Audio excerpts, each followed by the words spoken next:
Halo semuanya, semoga kita semua dalam keadaan sehat ya.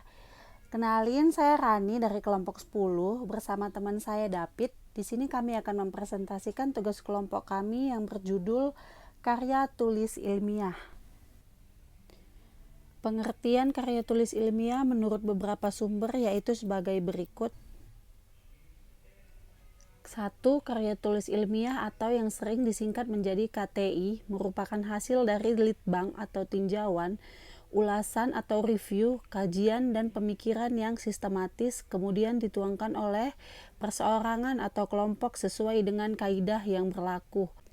Yang kedua, karya tulis ilmiah atau KTI terdiri dari dua kata yaitu karya dan tulis, yang artinya karya adalah suatu pekerjaan, hasil perbuatan, buatan, ciptaan, sedangkan tulis adalah huruf atau angka yang dibuat dengan pena atau pensil, cat, dan lain sebagainya, bersurat atau yang sudah disetujui yang ada di tulisannya. Etika penulisan karya tulis ilmiah. Etika adalah konsep nilai yang mengarah pada perilaku yang baik dan pantas berdasarkan nilai-nilai norma, moralitas, pranata, baik kemanusiaan maupun agama. Setiawan 2011. Kode etik dalam penulisan ilmiah merupakan aturan-aturan yang perlu diperhatikan dan ditaati dalam penulisan karya ilmiah. Etika dalam penyusunan karya tulis ilmiah meliputi hal-hal sebagai berikut. Yang pertama, penulisan harus dilakukan secara bertanggung jawab, cermat, dan seksama. Yang kedua, karya tulis ilmiah harus orisinil, bukan jiplakan dari hasil karya orang lain. Yang ketiga, menjaga kebenaran fakta dan manfaat yang disampaikan. Yang keempat, bertanggung jawab atas tulisannya. Yang kelima, menerima saran dan kritik yang diterima dari pembaca, reviewer, maupun editor. 6. Menyadari secara sepenuhnya untuk tidak melakukan pelanggaran dalam penulisan karya ilmiah. Etika penulisan ilmiah memiliki beberapa tujuan sebagai berikut. 1. Menjamin akurasi temuan penelitian dan pengembangan ilmu pengetahuan. 2. Untuk melindungi hak peneliti. 3.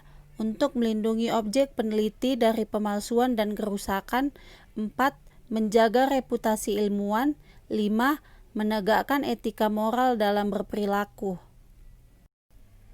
Fungsi dari etika penulisan ilmiah antara lain: 1. Sebagai bagian sistem iptek yang menentukan kemajuan ilmu pengetahuan.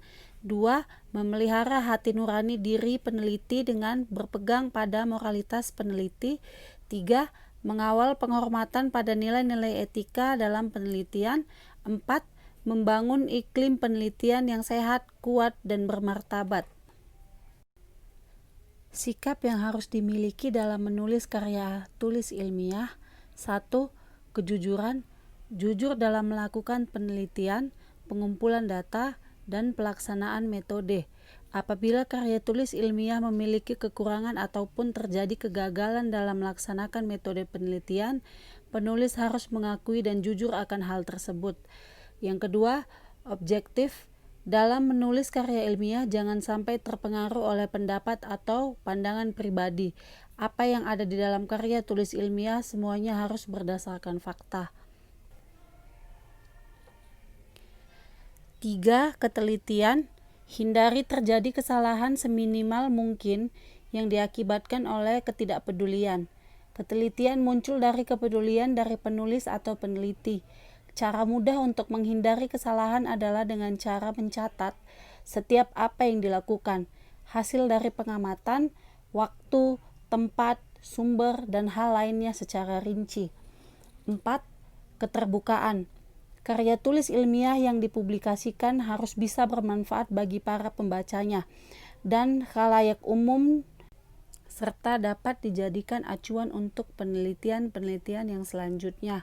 Oleh karena itu, penulis harus terbuka untuk membagikan hasil data penelitian, ide, alat, ataupun sumber daya penelitian terhadap para pembaca.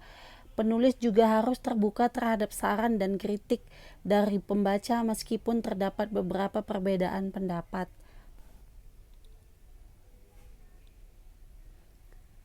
5. Bertanggung jawab. Karya tulis ilmiah yang baik harus berguna untuk masyarakat, meningkatkan taraf hidup, memudahkan serta membuat aktivitas kehidupan menjadi lebih efisien dan efektif. Penulis juga mempertanggungjawabkan setiap penelitiannya dan apa yang ditulisnya. 6. Berkompetensi. Karya tulis ilmiah yang baik adalah karya tulis ilmiah yang bisa bermanfaat bagi halayak umum.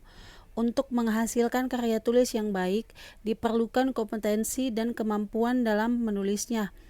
Kompetensi dan kemampuan bisa didapatkan melalui pendidikan ataupun pelatihan. Semakin banyak seseorang melakukan pembelajaran dan pelatihan, semakin baik juga cara berpikir dan teknik penelitiannya. Maka dengan itu, karya tulis ilmiah yang dihasilkan pun bisa lebih baik. Jenis-jenis karya tulis ilmiah. 1. Karya tulis ilmiah dipublikasikan diantaranya jurnal, buku, proceeding. Yang kedua, karya tulis ilmiah yang belum dipublikasikan terdiri dari skripsi, tesis, disertasi, laporan penelitian, manuskrip, working paper. Ciri-ciri karya tulis ilmiah. 1. Dibuat dan ditulis berdasarkan fakta serta objektif. 2. Penyusunan secara sistematis, konseptual, dan prosedural. 3. Tidak bersifat argumentatif. 4. Menyajikan sebuah persoalan yang penting dan menggunakan landasan bahasa yang jelas. Tahapan penulisan. 1. Tahap persiapan atau perencanaan. 2. Tahap pengumpulan informasi. 3. Tahap pelaksanaan draft. 4. Tahapan penulisan draft. 5. Tahapan revisi. 6. Tahap penyuntingan. 7. Tahap publikasi. Dan 8. Evaluasi. Sistematika. 1. Judul. 2. Abstrak. 3. Lembar pengesahan. 4. Kata penghantar. 5. Daftar isi. 6. Pendahuluan. 7. Kajian teori. 8. Metodologi penelitian. 9. Hasil dan pembahasan. 10. Kesimpulan dan saran. 11. Daftar pustaka. Demikian presentasi dari kami. Terima kasih. Selalu jaga kesehatan.